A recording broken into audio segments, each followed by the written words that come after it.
जगाचा मुक्तिदाता येशू ख्रिस्ताचा जन्म. लूक अध्याय 2 ओवी 1-7. ख्रिस्ताच्या जन्माची 25 डिसेंबर ही तारीख बरोबर आहे, कारण स्वर्गामध्ये त्याच दिवशी येशू ख्रिस्ताचा जन्मदिवस साजरा केला जातो.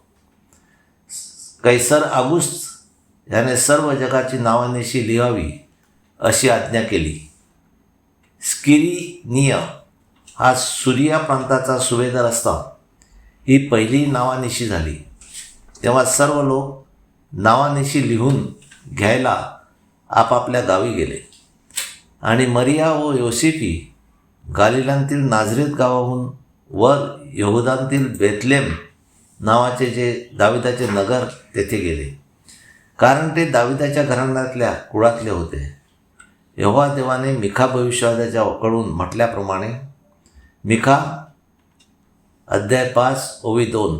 आणि हे बेथलेम एफ्राता, तू यहुदाच्या हजारामध्ये असायला लहान आहेस, तरी तुझ्यातून माझ्यासाठी इस्रायलात अधिकारी व्हायला एक जण निघेल, आणि त्याची निघणी पुरातन काळापासून प्राचीन दिवसापासून आहे.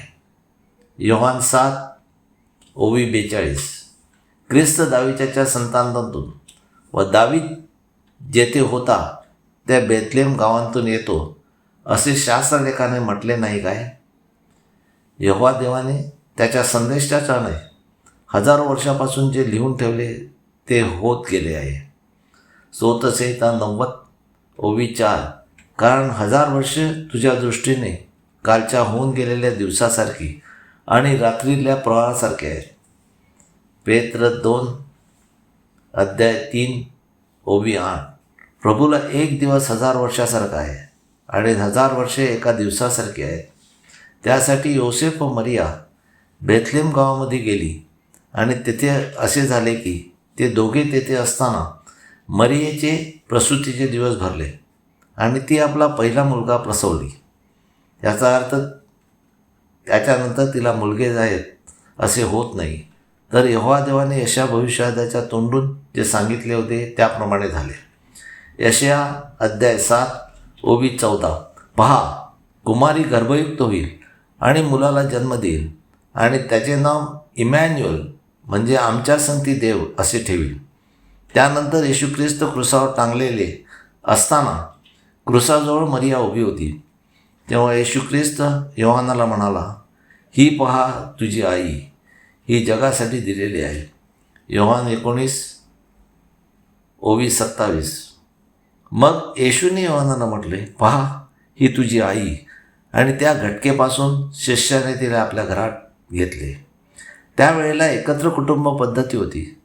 जर तिला मुलं झाली असती तर ती योहानाच्या घरी का राहायला गेली? म्हणून तिला दुसरी मुले नव्हती. लूक अध्याय 2 ओवी 8-19.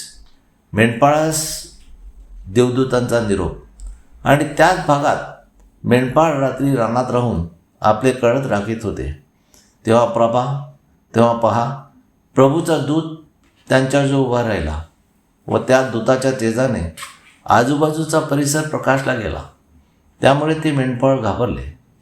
मग यहोवा देवाचा दूत त्यांना म्हणाला, भिवू नका, कारण पहा, जो मोठा आनंद पृथ्वीवरील सर्व लोकांस होणार आहे त्याचे शुभवर्तमान मी तुम्हाला सांगतो.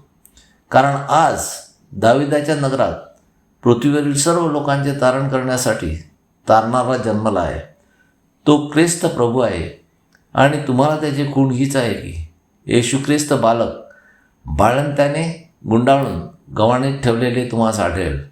मग एकाएकी आकाशातल्या सैन्याचा समुदाय त्या दूताजवळ आला, आणि ते यहोवा देवाची स्तुती करीत म्हणाले, परमउंचामध्ये देवाला गौरव, आणि पृथ्वीवर ज्या माणसासंबंधी तो संतुष्ट आहे त्याच्यामध्ये शांती.